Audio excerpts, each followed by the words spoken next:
Amém. Chegou a irmã Durvalina, missionária Durvalina, por favor.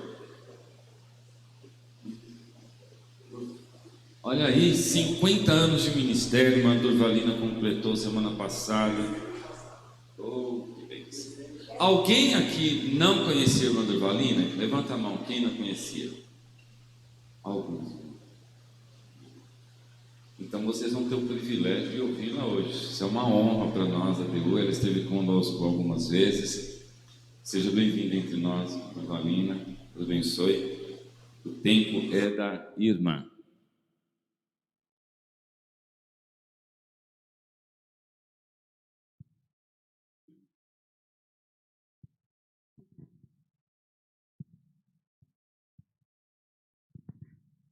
Graça e paz, irmãos.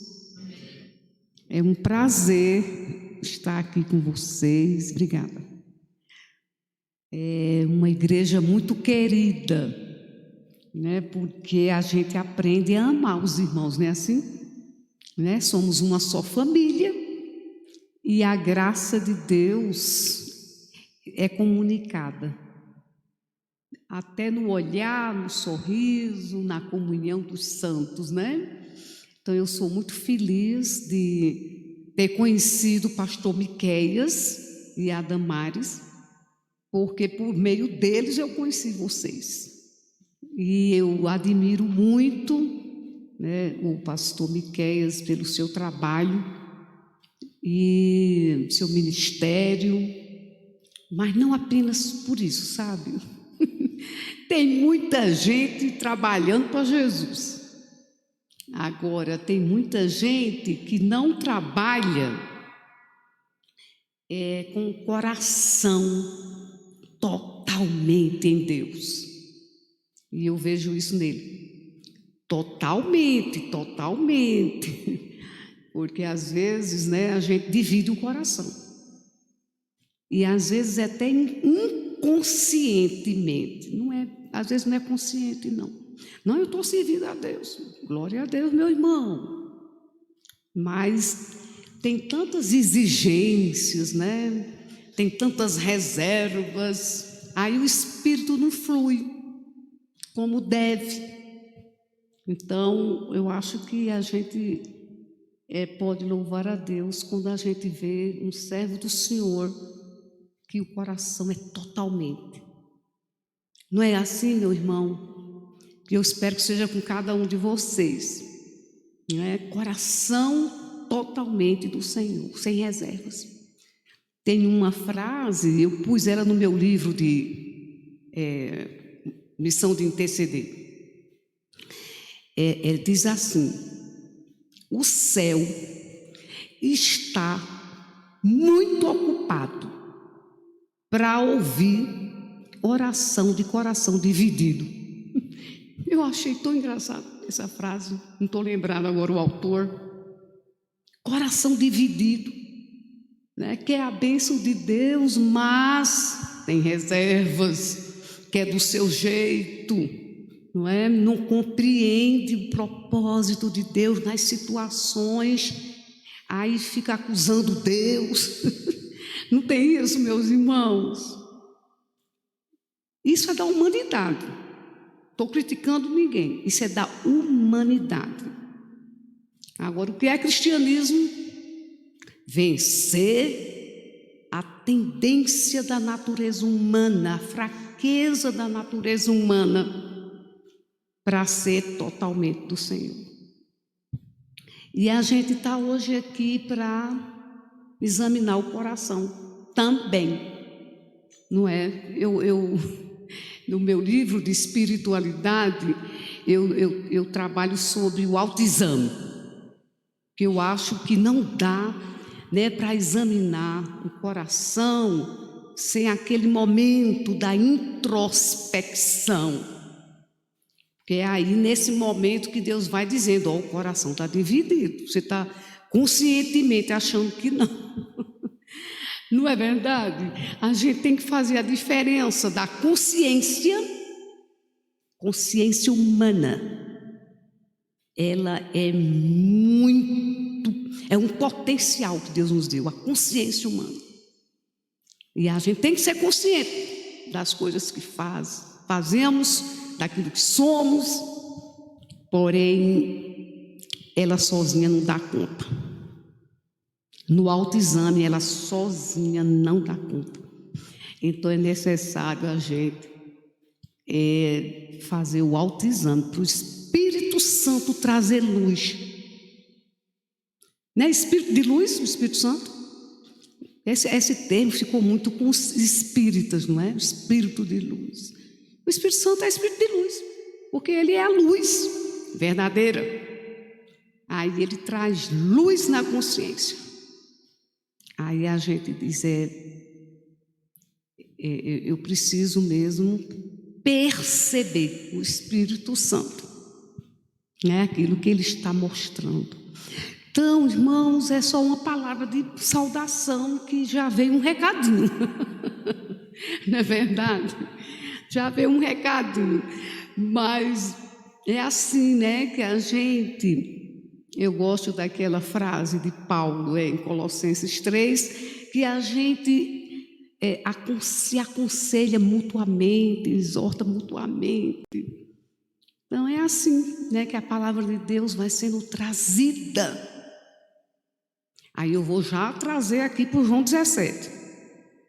A palavra sendo trazida, não apenas a consciência moral.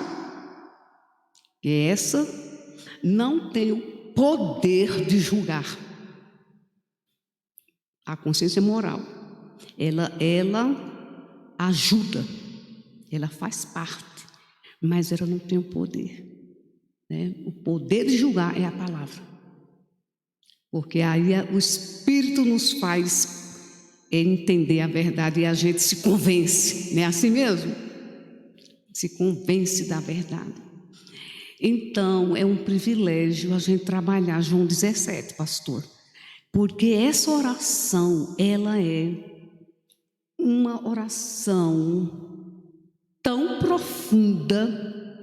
Eu tenho lido alguns comentaristas e ela é tida como uma oração inesgotável, de conhecimento, de informação, de atitude, né? Porque oração não são apenas palavras, não é verdade? Você pode falar bonito até. Tem até pessoas que gostam de usar a oratória na oração, não é? Eu lembro do irmão na minha igreja que ele começava com uma oratória tão especial, né, para poder fazer as suas petições. Bem, não é só palavras, né? A oração é o coração que fala. Deus não ouve suas palavras apenas. Deus ouve o coração que fala. Deus ouve as emoções que se expressam na oração, não é? Porque a Bíblia, Jesus disse, não é pelo muito falar que vocês vão ser ouvidos, né? Está escrito lá. Nós somos ouvidos quando a nossa oração é mais do que palavras. Aí para as mulheres aqui eu vou lembrar, não é que os homens não devem lembrar, é porque as mulheres elas têm um exemplo muito precioso na Bíblia. É o de Ana. Lembra da oração de Ana? É assim, porque a mulher tem mais facilidade de abrir o coração, de chorar, de rasgar a alma. Mas não vale, não, o homem não tem, mas a mulher tem mais. Aí, pastor Miqueias, me perdoe, não é se é uma teologia nova.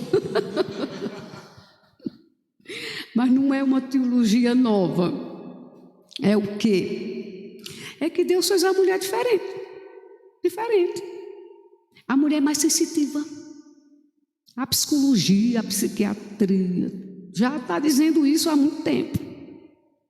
Então, aí Ana está ali e palavra nenhuma está saindo, não. Aí o profeta diz: você está embriagada? Balbuciando, chorando, naquele lamento. Ela diz: não, eu não estou embriagada, eu estou derramando a alma. Eu estou derramando a alma. Queridos e queridas, vamos derramar a alma na forma de orar. Jesus derramou a alma aqui, em João 17. Ele derramou a alma. Não é só mulher que derrama a alma. Eu disse que ela tem mais facilidade. Pela sua constituição, pela sua feminilidade, pela sua emoção mais aguçada. Mas todos nós, diante de Deus, derramamos a alma.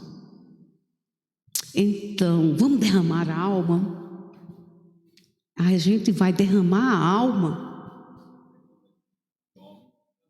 Muito bem. Olha aí, eu tenho que ser justa, hein? Com os homens. Davi derramava a alma. Né? Porque na hora da oração não tem sexo, né? É coração. Aí a gente olha Davi dizendo como é a andorinha, né? É lindo o Salmo 84, né? Que busca, prepara o ninho para os seus filhotes, né? Assim a minha alma diante dos teus altares, Senhor dos exércitos, Rei meu e Deus meu. Então, gente, para finalizar essa introdução, vamos lembrar uma coisa: oração é derramar a alma, né? Seja homem, seja mulher, cada um da sua forma, derramar a alma perante Deus. E Jesus está fazendo isso aqui. Vamos orar? Pai querido, obrigada pela tua palavra, Senhor. Tua palavra que é rica, preciosa, profunda, a revelação do teu coração ao nosso coração. Louvado seja o teu nome, Senhor, porque estamos aqui diante da tua palavra. Fala conosco, nos instrui, nos educa, nos ensina. Senhor, dá-nos aquela porção que cada um necessita nesta manhã. Esse pão que desce do céu, vem alimentar a nossa alma pela tua palavra e vem nos ensinar a orar. Te louvamos pelo privilégio de refletir na oração que o Senhor fez há mais de 2000 anos. Graças a Ti pela preservação do texto sagrado, porque podemos ouvir Tua voz, como falastes ali, já na véspera da Tua morte. Glórias a Ti, Senhor. Tua palavra é viva e nós queremos receber a vida da palavra. Ensina-nos a orar, em nome de Jesus. Amém. Irmãos, vocês já leram João 17, não é? Então a gente não vai ler todos os versículos de João 17, a gente vai caminhar um pouco aqui. Eu fiz um esboço, não é? A oração, ela é dividida em 3 partes, né? De 1 a 5. Jesus está orando por Ele mesmo, né? Aí você diz, é mais o tema da escola dominical, é a oração pelos discípulos do Valina. Mas vamos ver a oração toda, não é? Sabe por quê? Quem pode orar pelos outros se não ora por si? Verdade, gente? Jesus ora primeiro por ele, de 1 a 5. Depois ele ora pelos discípulos, 6:19. E depois ele ora pelos futuros discípulos, não é? Por aqueles que virão a crer. Então vocês aqui, nós somos resultado da oração de Jesus. Você já tinha pensado nisso? Sua vida é resultado daquela oração que Cristo fez. Aqueles que virão a crer. Ele sabia que aqueles discípulos tão falhos, tão frágeis, eles iam expandir essa palavra e ela iria chegar até nós. Glória a Deus por isso. Então vamos ver a primeira parte, né? Jesus, ele ora por si mesmo. Então, a oração era fruto da relação com a paternidade de Deus. Então, queremos aprender a orar como Jesus. A relação paterna precisa ser aprofundada, precisa ser uma realidade. Sabemos que Deus é nosso Pai. Isso desde criança a gente ouve isso, não é? É o Pai nosso. Glória a Deus, porque Cristo veio revelar a paternidade de Deus. A gente sabe que os judeus, né, o judaísmo, não tinha essa percepção da paternidade.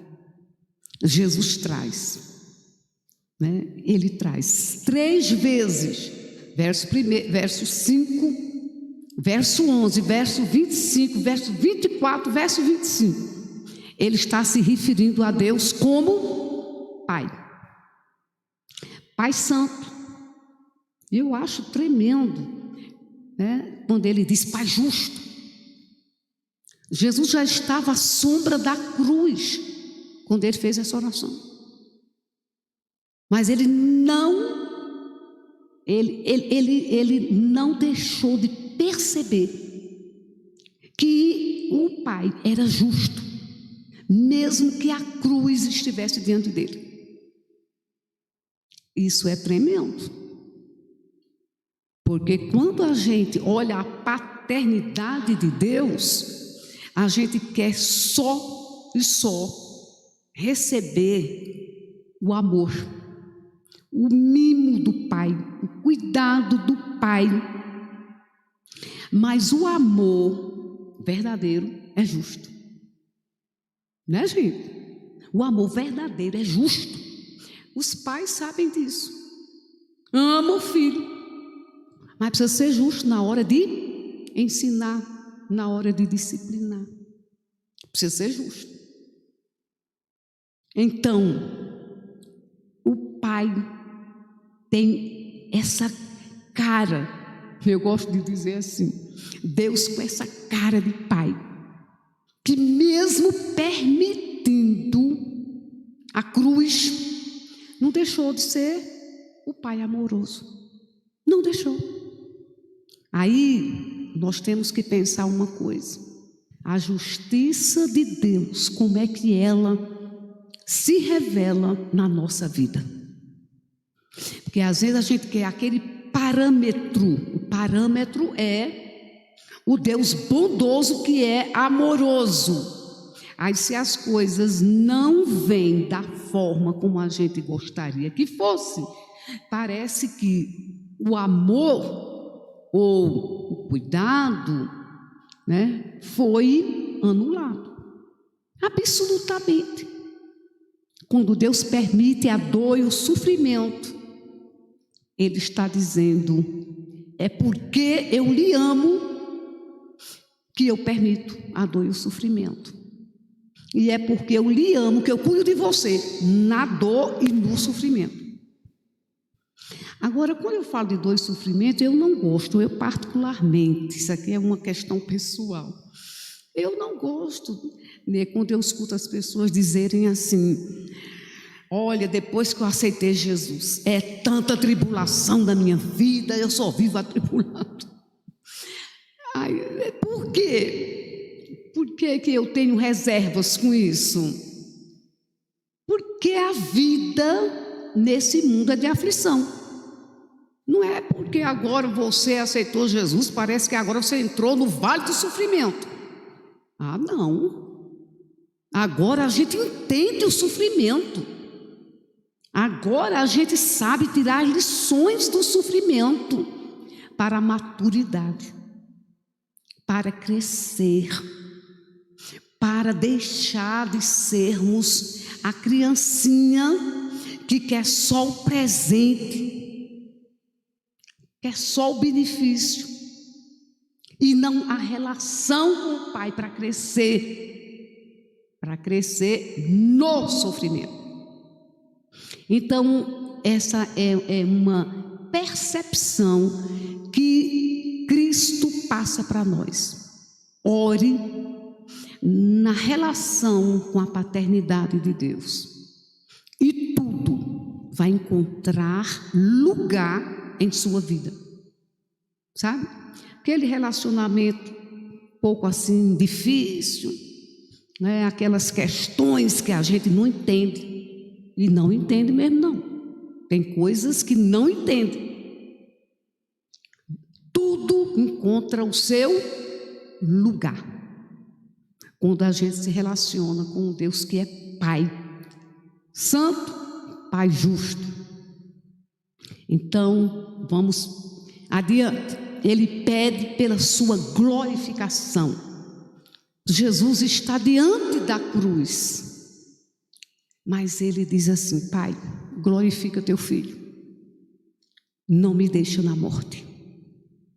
Eu vim revelar a tua glória, mas a tua glória, ela não pode ficar detida na morte.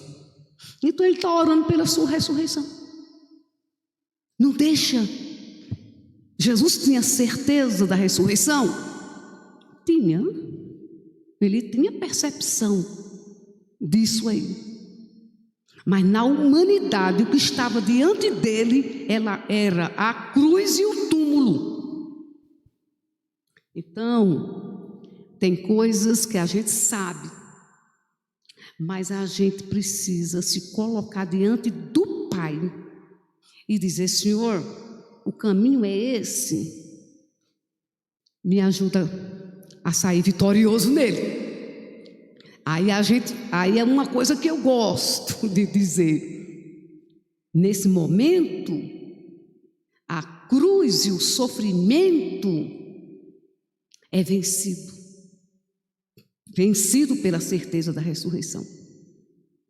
Então, meu querido, aquilo que dói em você, as incógnitas da vida, as apreensões, elas estão aí, não para lhe levar à derrota, não para lhe fazer retroceder, mas para que Deus seja glorificado em sua vida. E é assim a vida cristã, não é sem dor e sem sofrimento, mas é gloriosa. Nada pode nos separar do amor de Cristo, né? Romanos capítulo 8. Então, gente, ele orou pela sua ressurreição e ascensão. E Jesus, ele orou consciente do seu tempo. É chegada a hora, não é? Eu estou dentro do plano de Deus. Nós temos que entender essa realidade. Estamos dentro do propósito de Deus. Pastor Miqueias, a gente vinha conversando sobre essa questão, né, política do Brasil, e a gente diz assim: nós temos que viver esse tempo.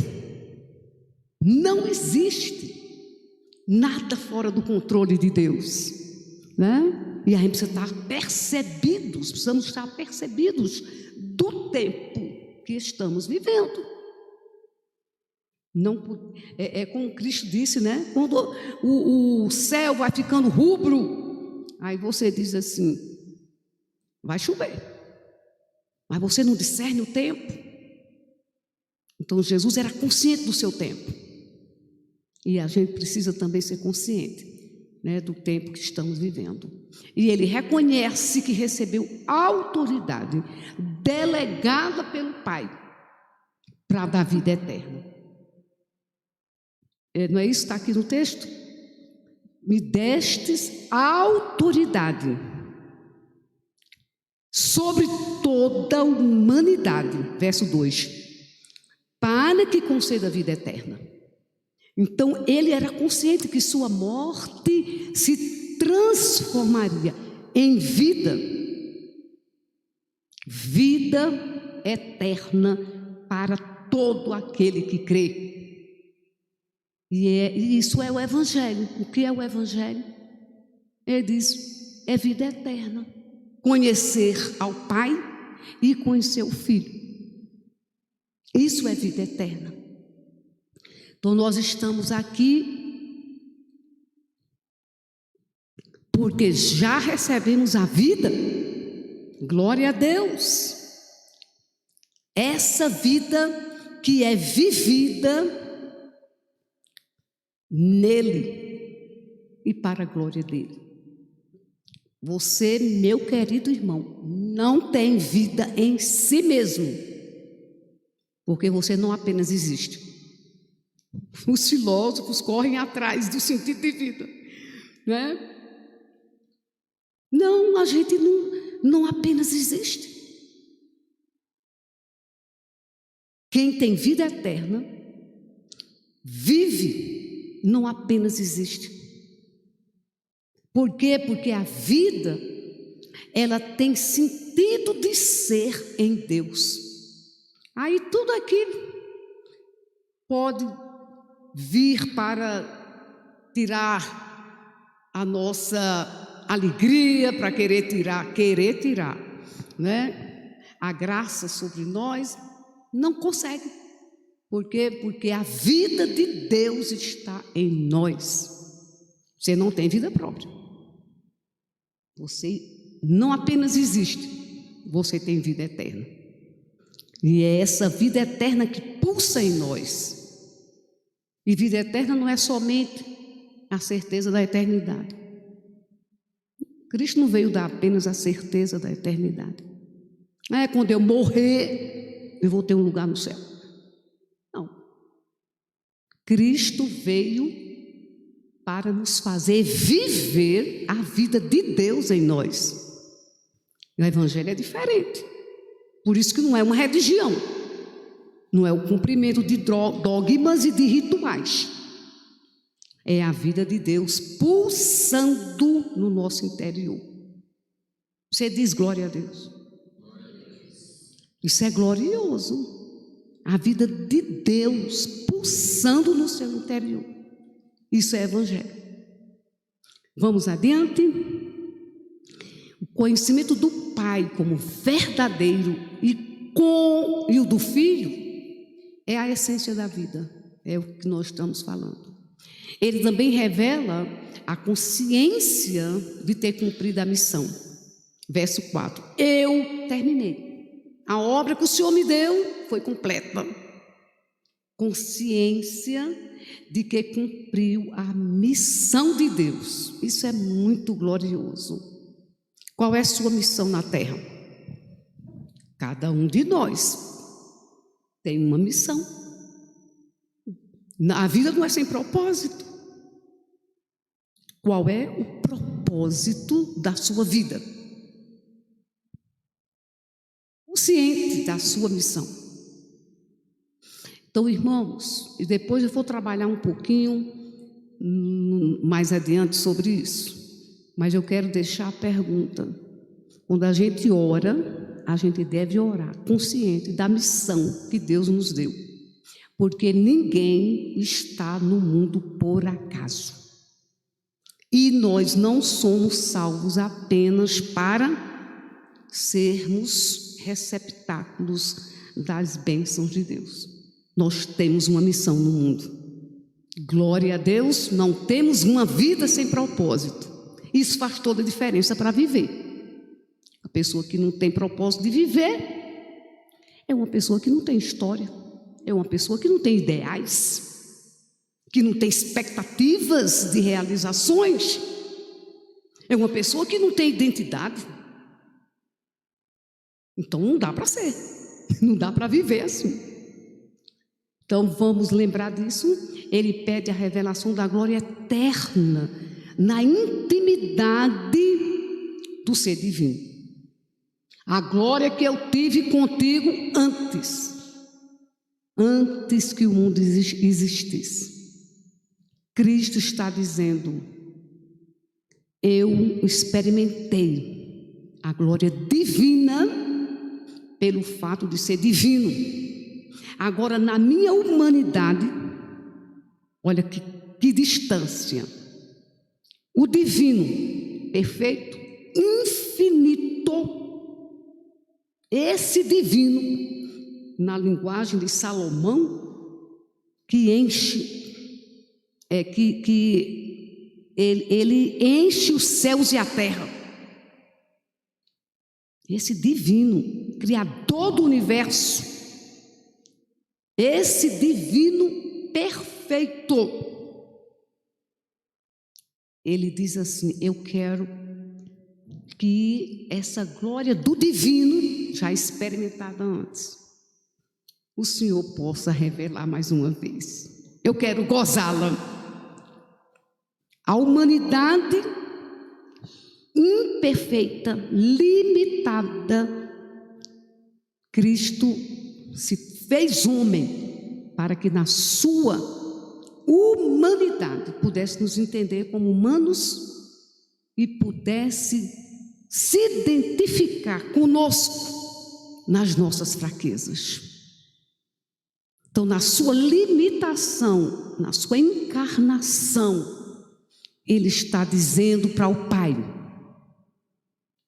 eu me limitei, eu me tornei homem, mas eu quero a glória da intimidade. Antes que houvesse mundo, eu quero gozar essa glória. E, meus queridos, é porque o infinito se tornou finito. O perfeito experimentou a fraqueza da humanidade, que a gente pode também experimentar a glória do divino. É essa a nossa esperança. Essa é a nossa esperança. Então, quando a dor for grande, meu querido, pense um pouquinho: será que ela pode ser comparada com a glória que em nós será revelada? Paulo faz essa pergunta quando ele lista todo o sofrimento que ele passou. Nada pode se comparar com a glória que o Senhor está preparando, meus irmãos, para você usufruir na eternidade. Isso é divino, isso é maravilhoso. 1 de João capítulo 3, verso 1. Filhinhos, agora vocês são filhos de Deus, e ainda não se manifestou o que havemos de ser. Porém, quando Ele se manifestar, seremos semelhantes a Ele e o veremos como Ele é. Glória a Deus! Essa é a nossa esperança. Na hora que você acordar com esse versozinho na sua mente, você não vai ter medo das incógnitas da vida, das dificuldades, das incompreensões. Você não vai estar buscando respostas onde não tem. Por quê? Porque você tem no seu coração a certeza: seremos como Ele é. Quando esse corpo corruptível se revestir da incorruptibilidade e o mortal da imortalidade, aí nós diremos: tragada foi a morte pela justiça. Meus queridos, Cristo está dizendo: vá orar, meu irmão, com essa percepção da glória eterna. Nós não temos por que chorar. Nós não temos por que lamentar, se nós temos essa esperança gloriosa. Não temos. Uma frase que eu lembrei agora, o pastor conhece do meu livro, que eu digo assim: Jesus disse: bem-aventurados os que choram, porque serão consolados. Mas Cristo não disse bem-aventurado o que chora, porque não tem o carro que o vizinho tem, a casa bonita que o outro tem. Não chora porque queria ter casado com uma pessoa melhor de lidar e não casou. Isso é a realidade da vida. E vice-versa. E vice-versa. Não chora porque está solteiro, igual eu, solteira a vida toda. Não. Bem-aventurado o que chora, porque não sabe viver na falta. É esse meu argumento. Não sabe viver na falta. Então a alegria está no carro, está na casa, está no marido, está no filho obediente, bem crente. Não sei. Bem-aventurados que choram. E Deus consola, porque sabe viver a escassez. Não apenas a escassez material, a escassez do afeto. E tem muitas pessoas casadas com escassez de afeto. Aí o que é que a palavra está dizendo? Chore, por não saber conviver com a falta. Porque quando a gente tem essa esperança, ser como Ele é, meu querido, não pode, nada pode impedir a alegria do Espírito Santo no interior. Não é verdade? Como Ele é, o veremos e seremos.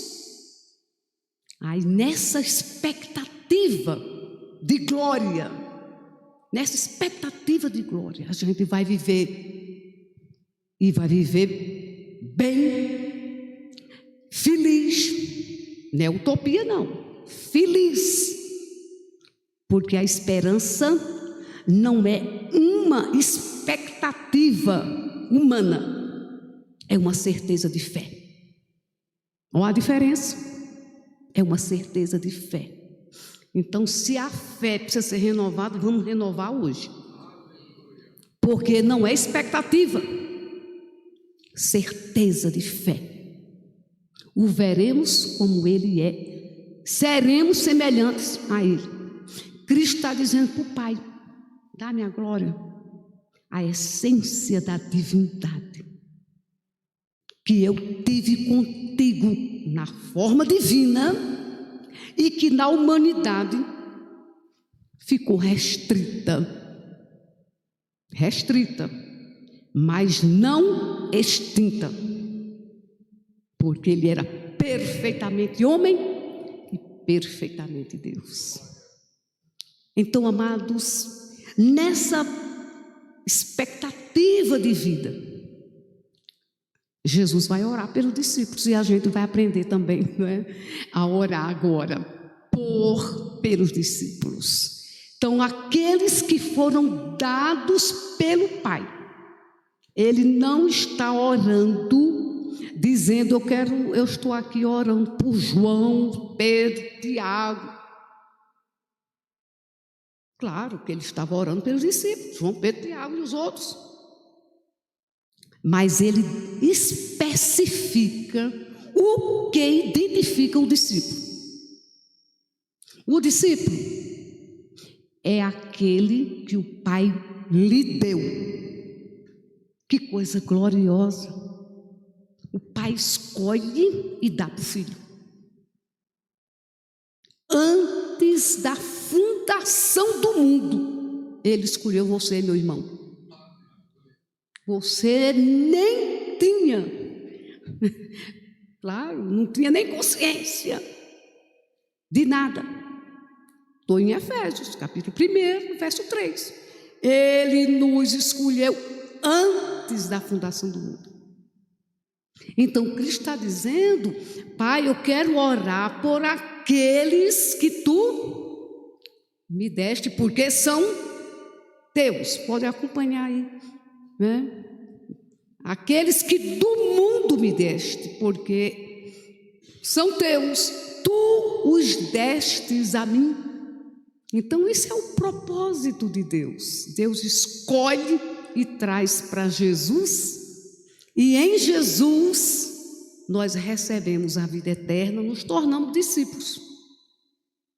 Essa consciência que o Pai escolheu nos faz orar com muita gratidão no coração pela escolha, não é verdade? Porque nós merecemos ser escolhidos.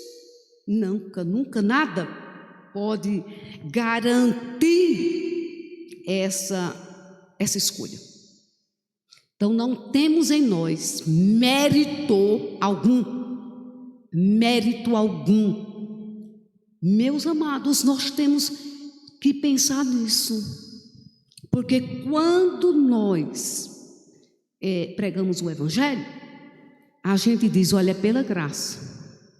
A gente não merece a salvação, é pela graça. Mas depois que a gente caminha um pouco mais com o Senhor, tem a tentação de dizer: Senhor, olha, eu jejuei, eu sou uma pessoa que jejua, que ora, eu sou uma pessoa honesta, eu não sou uma pessoa que tem vícios, eu sou um servo teu, uma serva tua. Parece que a gente está dizendo: o Senhor tem a obrigação de me abençoar. Não é verdade? É a tendência humana de querer o mérito. Não tem mérito. Foi Ele que escolheu lhe abençoar. Ele nos predestinou antes da fundação do mundo para sermos santos e irrepreensíveis perante Ele em amor, e nos abençoou com toda sorte de bênçãos. Então vamos orar por outros nessa perspectiva que Jesus orou por nós. Nessa perspectiva, o Senhor é quem escolhe e o Senhor é quem abençoa sem barganha, né? Sem barganha, sem merecimento. No verso 9, ele diz mais uma vez isso: eu rogo por eles, não estou rogando pelo mundo, mas por aqueles que me destes, porque são teus. Esse pertencimento deve ser para nós um tesouro, meu irmão. Você pertence ao Deus que é Criador do universo, sustentador do universo. Esse Deus que enviou Cristo para a nossa redenção. Isso é maravilhoso. Tu me destes. E no versículo 10 também: tudo que tenho é teu, e tudo que tens é meu, e eu tenho sido glorificado por meio deles. Então, meu amado, Cristo diz: tudo que o Pai tem me pertence. E aqueles discípulos por quem eu estou orando é porque o Pai me deu. E é nesse pertencimento que ele ora, para que nós, discípulos, possamos glorificá-lo. Glorificá-lo como aquele que é o enviado do Pai para nos oferecer essa graça. Tudo que tenho é teu, tudo que é teu é meu, e neles eu sou glorificado. Como é que nós glorificamos a Cristo? Quando entendemos nosso pertencimento, quando entendemos que não somos uma pessoa solta no espaço, à mercê da tempestade da vida, à mercê desse mundo tenebroso, e não somos pertencentes apenas da igreja. Porque tem pessoas que sentem-se pertencentes da instituição igreja. Eu sou membro da Igreja Assembleia de Deus Unida. Glória a Deus por isso. Mas você só tem esse pertencimento porque você considera o anterior. O anterior é que você pertence a Deus que em Cristo te trouxe a essa igreja. Tem que ter uma consciência anterior, porque se fica só na consciência do pertencimento do grupo, da comunidade, aí às vezes a gente vê muita gente desigrejada hoje, né? Que o pastor não me considerou, e aí vem um bocado de coisas que vocês sabem, porque a esposa do pastor não olhou para mim de bom grado. Tem essas coisas da humanidade, mas nós temos que vencer a humanidade, porque nós temos que viver a vida de Deus na humanidade e não permitir que a humanidade nos domine. A humanidade está em nós, é a velha natureza, não é assim que a gente chama? Então, meus amados, Cristo soube rogar pelos discípulos e Ele é glorificado naqueles que Ele recebeu do Pai. Por quê? Porque o Pai o deu para Ele. É assim o plano de Deus. O Filho recebeu. Aí eu vou lembrar aquele texto, né? Jesus disse: ninguém tira minha vida. Eu não estou indo para a cruz porque Pilatos me mandou.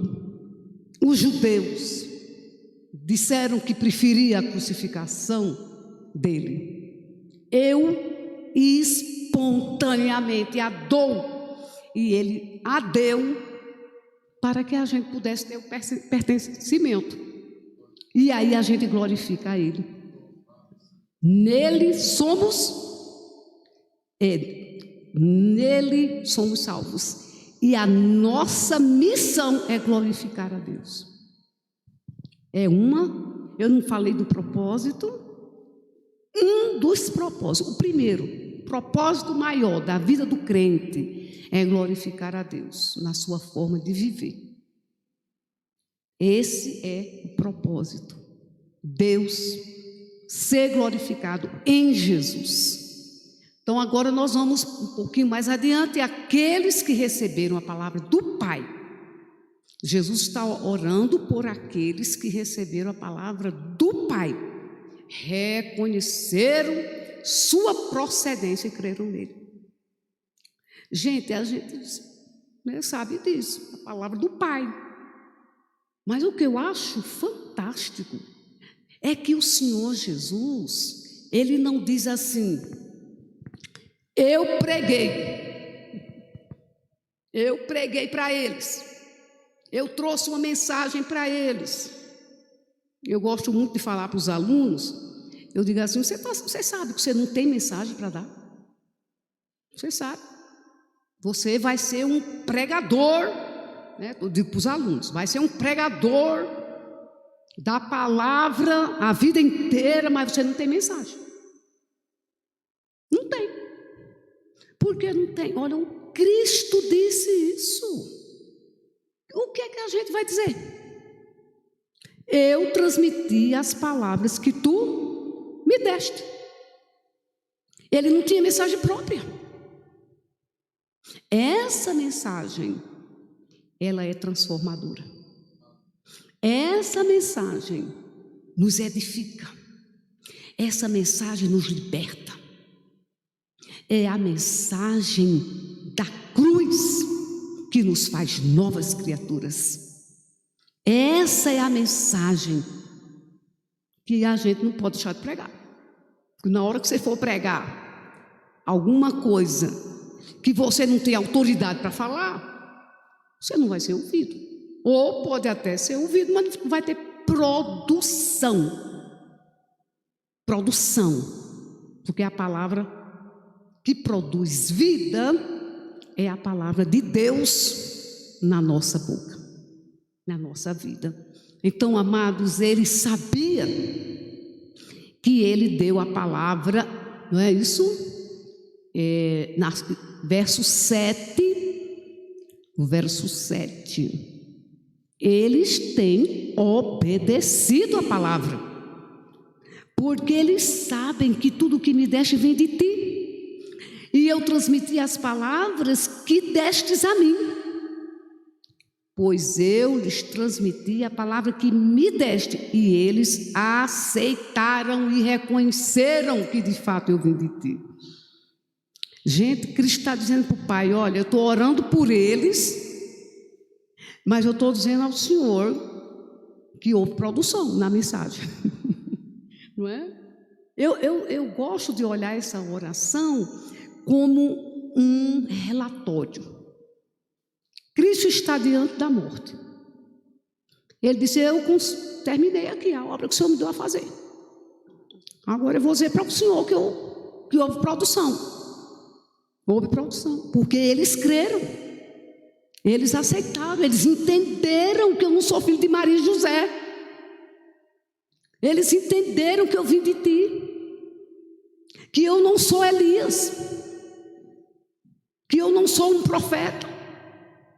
Apenas ele era um profeta, mas na perspectiva do judaísmo, aquele profeta, não, ele é mais do que um profeta, ele é o Filho do Deus vivo, ele é o Deus encarnado. Então essa consciência é profunda. Então vamos adiante. Ele pediu proteção, coisa linda.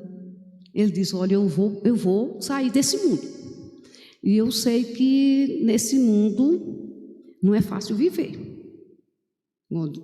Jesus está dizendo para você, viu? Nesse mundo não é fácil viver, mas eu não quero que você saia desse mundo, não.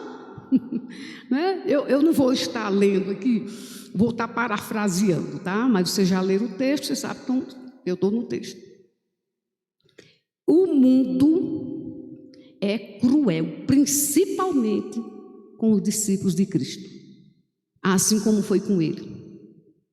Perseguiu, odiou. Ele fala aqui, né? O mundo me odiou.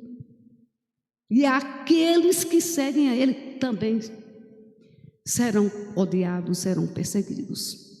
Na nossa Constituição, no nosso sistema político, graças a Deus, a igreja tem tido liberdade. E a gente vai orar para ela continuar tendo. Mas as notícias não são tão boas. Mas existem nações, como vocês sabem, principalmente no Oriente Médio, né, parte da Ásia, África, em que a igreja, ela é perseguida. Tem milhões de cristãos presos hoje. Terrível, né?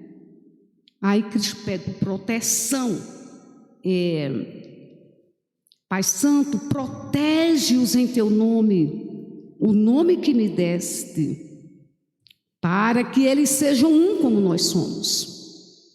Quando eu estava no mundo, eu os protegi e os guardei no nome que me deste. Por isso que eu gosto de pensar num relatório. Eu não protegi com a minha própria força, com os meus recursos, é no teu nome, o nome que tu me deste. Então, irmão, você tem uma oração por proteção na sua vida. Tome posse dessa oração. Jesus ora por nós pedindo proteção. Guarda, Senhor, guarda do mal, guarda desse mundo, não é isso? Então, ele pediu também por gozo completo. Versículo 13. Agora eu digo essas coisas enquanto estou no mundo, para que eles tenham a plenitude da minha alegria. Você pode ser triste? Não dá para ser. Agora, vê bem, alegria não é você viver sorrindo, né? Tem pessoas que vêm para o culto, que é aquela música gospel, né? Que pode vibrar, pode ter luzes para poder emocionar. Isso não é alegria, não. A alegria completa é satisfação interior. Estou satisfeito com esse Cristo. Preciso de quê mais? O Senhor é meu pastor, não tenho falta de nada. Essa é a alegria, satisfação interior. E eu gosto muito do Provérbios, quando ele diz assim: a alma farta de Deus, farta, pisa favos de mel. A alma faminta, todo amargo é doce. Está na sua Bíblia. Todo amargo é doce. Se você é farto de Deus, meu irmão, você está satisfeito. Nada deste mundo, bens materiais, know-how, reconhecimento humano, cargos e ofícios, nada. Tudo perde valor. Pisa favos de mel. Que coisa gloriosa. Sabe que a psicologia, a psicanálise, a filosofia trabalha muito para levantar a autoestima das pessoas. Pastor, psicólogo sabe muito bem disso. Precisamos ter autoestima elevada para poder vencer, né, as pressões do século XXI, essa sociedade em crise. Autoestima. Por você mesmo, produzido pela consciência de que você tem alto valor, não traz satisfação, não traz cura para a alma, não. Estou certa, pastor? Não traz. Agora, se você tem a alegria produzida pelo Espírito Santo de Deus no interior, ninguém rouba. Ela não depende das circunstâncias. Não depende se o sol está entre as nuvens. Você vê o sol. Não depende se o mar está bravio. Por quê? Porque você sabe quem é que está no barco da sua vida. Isso é evangelho. E é isso que Jesus está dizendo aqui. Ele quer que você, meu irmão, seja uma pessoa alegre. Então vamos descobrir o que é que está trazendo tristeza? A única coisa que a Bíblia diz que traz tristeza para o cristão é o pecado. Paulo diz: se você está entristecido por causa do pecado, aí você precisa seguir o caminho do perdão, da confissão, né? Caminho da confissão sincera. Confessou, deixou, a misericórdia assiste e a satisfação volta. É o caminho do cristão. Alegria completa. Isso é glorioso. E é Gálatas capítulo 2. Aliás, capítulo 5, 22, diz que um fruto do Espírito Santo, o fruto do Espírito Santo, que é o amor, ele produz a alegria. Então, se não está satisfeito, examine o coração. O que é que está tirando sua alegria? Aí, se é pecado, confessa e restaura. E se é uma falta de entendimento da ação de Deus na produção do gozo, aí você diz: Senhor, faz-me vislumbrar a tua glória. Eu não estou percebendo a grandeza desse evangelho na minha vida, eu não estou usufruindo da graça. Eu gosto muito quando Paulo diz: não torne a graça vã, inútil. Não torne a graça inútil, meu irmão. A graça está à sua disposição. O que é graça? Todo mover de Deus em sua direção, todo favor de Deus para conosco, todas as manifestações do caráter de Deus a nosso favor, é graça, está à sua disposição. Então não vamos deixar a graça inútil, né? Vamos desfrutar da graça. Está desfrutando da graça? Durvalino, meu coração está entristecido. Busca a graça da alegria. Entrega a tristeza. Aí vem o lamento. Pode ter lamento, viu, cristão? Na Bíblia tem um livro com o nome Lamentações. Agora você não vai ficar lamentando a vida toda. Você se ajoelha para lamentar.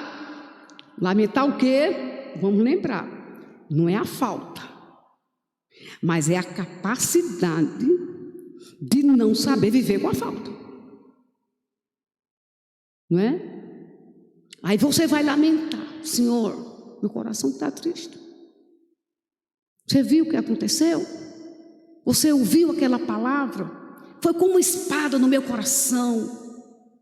Lamenta. O Senhor viu quanto eu confiei naquela pessoa e ela me traiu. Aí você terminou de lamentar, você está abrindo a alma. Aí você diz: Senhor, mas dá-me o teu gozo que está acima disso, que ultrapassa tudo isso. Jesus disse: a alegria completa, meu irmão, não fica só com um pouquinho não. Vamos adiante. Ele pede para serem guardados da hostilidade do mundo e das ações do maligno. Eu vou pegar aqui duas coisas rapidinho. O mundo e o maligno são nossos inimigos. O mundo aqui é o sistema, né? O sistema mundo. A cosmovisão de mundo pervertido e corrupto. Então o Senhor está dizendo: eu quero que o Senhor guarde ele da hostilidade desse mundo, mas também guarde de Satanás. Olha que coisa linda. Às vezes o inimigo quer roubar a alegria. Ele quer fazer você tropeçar. Você tem que entender que você tem um inimigo. E assim como ele tentou a Cristo, assim como ele tocou em Paulo, lembra lá? Um mensageiro de Satanás para me esbofetear. Ele pode nos tentar. Porém, se você aprendeu a derramar a alma, aí você vai perceber: isso aqui é artimanha de Satanás. Não economize a palavra. É artimanha de Satanás. Tem crente que tem dificuldade de dizer isso. É Satanás, uma pessoa maligna, não é um mito. É uma pessoa. E a gente tem que dizer: Satanás, esta artimanha, eu estou entendendo que está procedendo de ti. Porém, aquele que está comigo é mais forte. Aquele que luta por mim é mais poderoso. E eu te ordeno que bata em retirada. Você já orou assim? Tem que saber orar assim, dando ordens. Por isso que na hora da oração a gente também está em guerra. E Cristo sabia disso. Ó Senhor, guarda do maligno. Porque o maligno quer roubar minha alegria. Porém, nós temos já a vitória garantida. Louvado seja Deus. Então vamos adiante. Ele pede pela santificação. Gente, eu acho maravilhoso isso. Cristo disse que ele deu a vida eterna àqueles que o Pai deu. Mas ele diz, olha, mas eles precisam ser santos. Eles precisam ser santificados. E eu me santifico a mim mesmo, olha que coisa gloriosa, para que eles sejam santificados na verdade. Então, irmãos, eu vou resumir aqui. Sua santificação promove a santificação do outro. Olha que coisa gloriosa. Jesus disse, eu me santifico. Ele se absteve do pecado. Ele não cedeu às tentações. Ele cumpriu a missão do Pai. Para quê? Para que nós fôssemos santificados na palavra, na verdade. Então, nós temos um intercessor glorioso, né? Que nos santifica. Mas ele também faz uma petição, irmãos, pelo nosso comissionamento.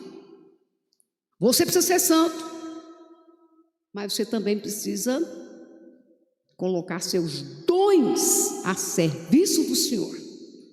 Uma santidade mórbida, uma santidade enclausurada, tem valor? Só para você? Não, o cristianismo é vida a serviço do corpo de Cristo e a serviço da sociedade. Ele disse, assim como tu me enviastes, está aí no verso, assim como tu me enviastes, eu os enviei ao mundo. Olha aí, meu irmão, isso também está repetido em João 21:20.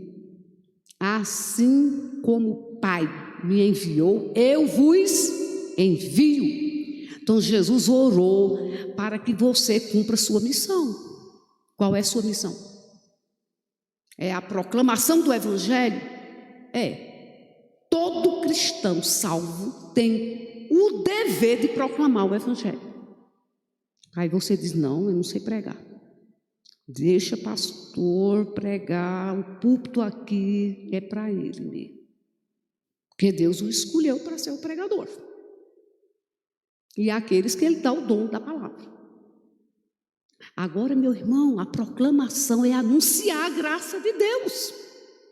Lá no seu ambiente de trabalho, lá na escola, na universidade, na vizinhança. Você não precisa de púlpito. Você precisa fazer conexão com as pessoas. É conexão, é amizade, é chegar perto, é oferecer alguma coisa que a pessoa pode entender que você está interessado em agraciá-lo, em abençoá-lo.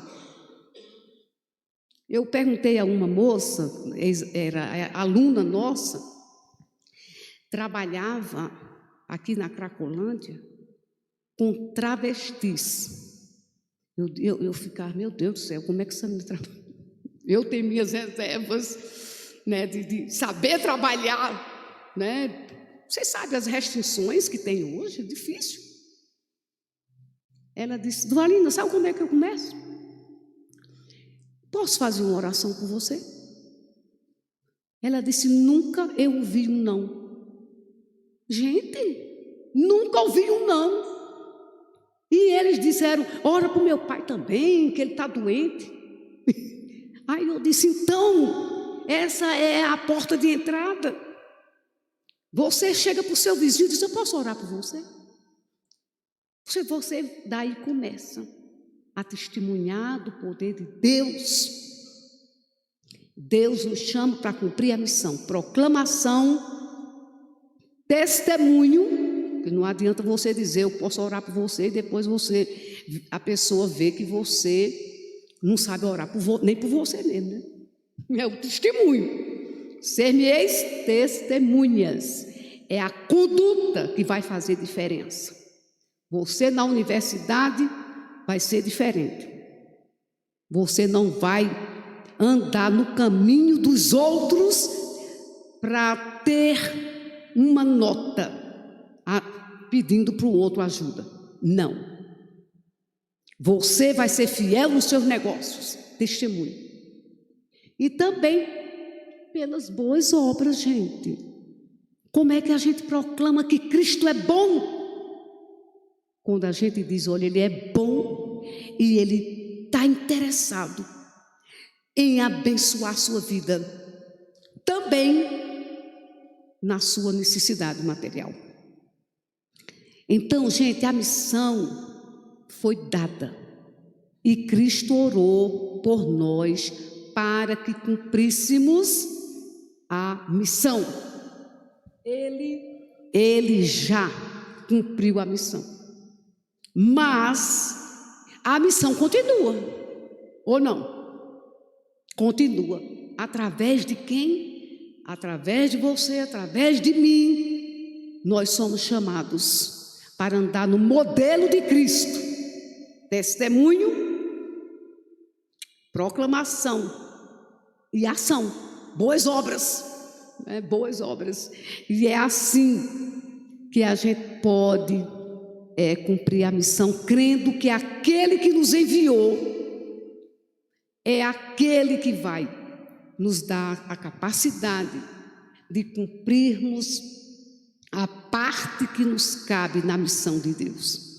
E assim Deus vai sendo glorificado e a obra de Deus vai sendo realizada até o dia que a gente vai chegar diante dele e a gente vai dizer, a gente vai ouvir, né? A gente vai ouvir, servo bom e fiel. Foste fiel no pouco, sobre o muito te colocarei. Entra no gozo do teu Senhor. Isso é possível, irmãos, porque o sumo sacerdote, Cristo, sumo sacerdote, intercedeu por nós. Deus abençoe vocês, que a gente continue refletindo João 17. Obrigada.